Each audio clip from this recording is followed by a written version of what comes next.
After you take off the tire and the drum, you want to come over here to where the cylinder is. Open up this rubber boot, see if you see any fluid in there.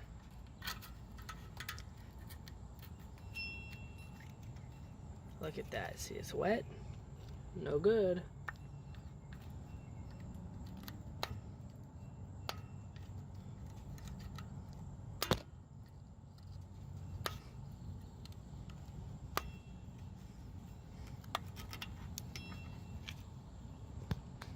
The other side looks okay. Look at that. Just that one side. You want to have cardboard in a drain container because once you open this up, the fluid is not going to stop. And you're going to have to make sure that your master cylinder stays full as well during this process. And on the other side, there's two 1/2-inch bolts that you have to take out. And you also have to remove the brake line right here. I'm hitting on it from behind to help pop it out.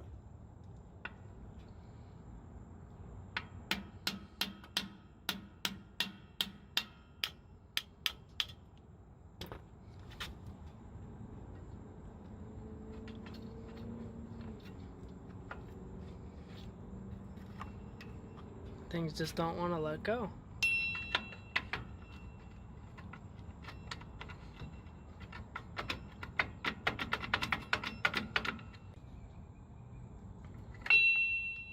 There we go.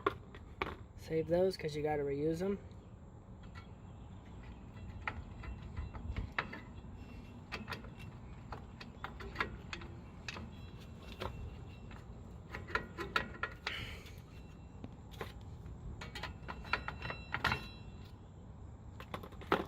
Wow, look at all that stuff in there.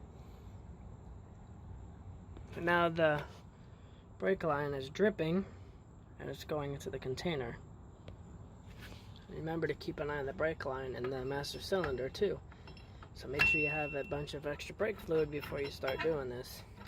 This is a little hard to get out of here. Just check the master cylinder. There's about 25% fluid left. This is actually good because you technically get a, I don't know if you want to call it a partial brake fluid flush, because most of it drips out and then you just put new stuff in. Makes it a little easier. So you're gonna put these pins in. Gotta push them through the rubber seal because they seal around that too to keep stuff from getting in there, dirt and stuff, brake dust. Probably mostly brake dust.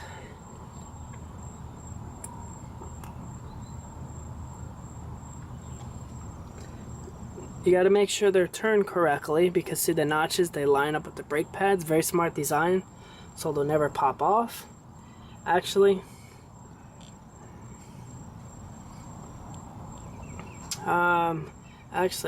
they got to go this way because this part goes like this forwards. I'm probably gonna have to try to compress them too. It's tricky to get it in here.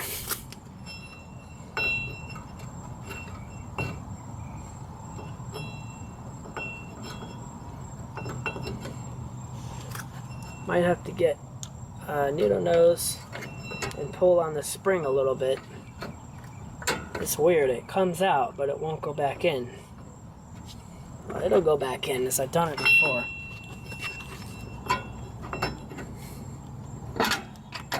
There we go.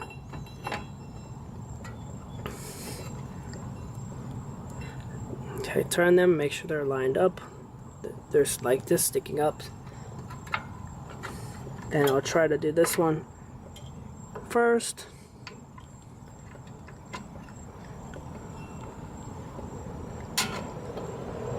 Okay, got that one. You can't see the other side. Let me move the camera over here. This side, I'm probably going to try to compress it. Shouldn't be too hard. It's just a spring we're going against in there.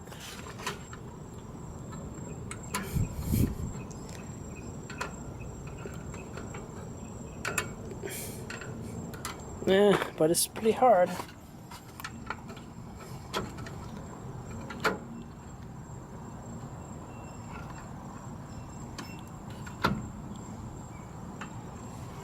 Okay, I got it there. I'm going to try to use my little screwdriver here to pry it and get it in there where it needs to go.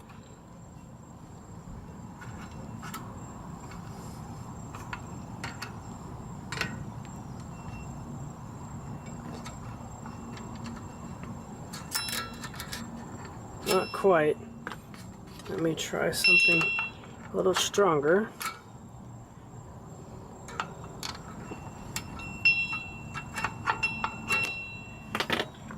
The problem is I can't get the wrench in there to get leverage. There we go. Then I'm going to go to the other side, and first I'm going to get the two bolts that secure it hand tight, so that way I can get the brake line installed to stop this constant dripping.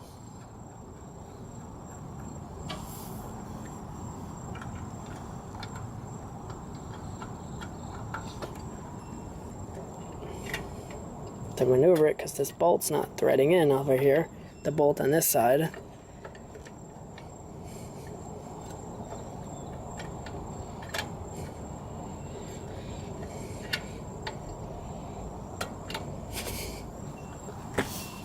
Oh, the brake line is catching on that bolt. That was the problem. Okay.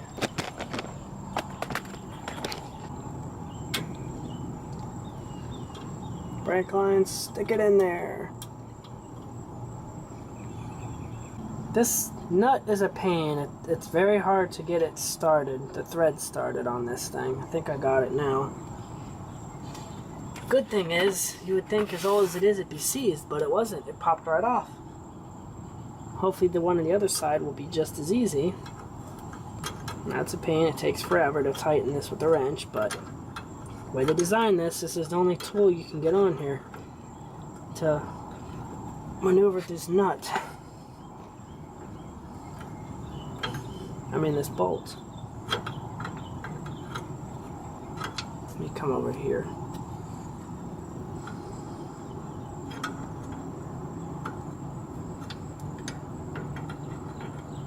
It's dripping faster because I added some more fluid to the reservoir. What's good too is you actually want to let that drip a little while. I forgot, let that drip a little while, because you want the cylinder to fill up with fluid, so you want to let that drip for a little while so some of the fluid goes into that cylinder to help get out any air that is going to be in there. You don't want to have air inside the cylinder.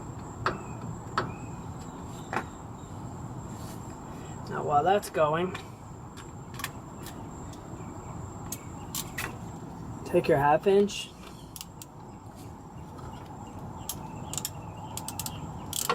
snug up these two bolts.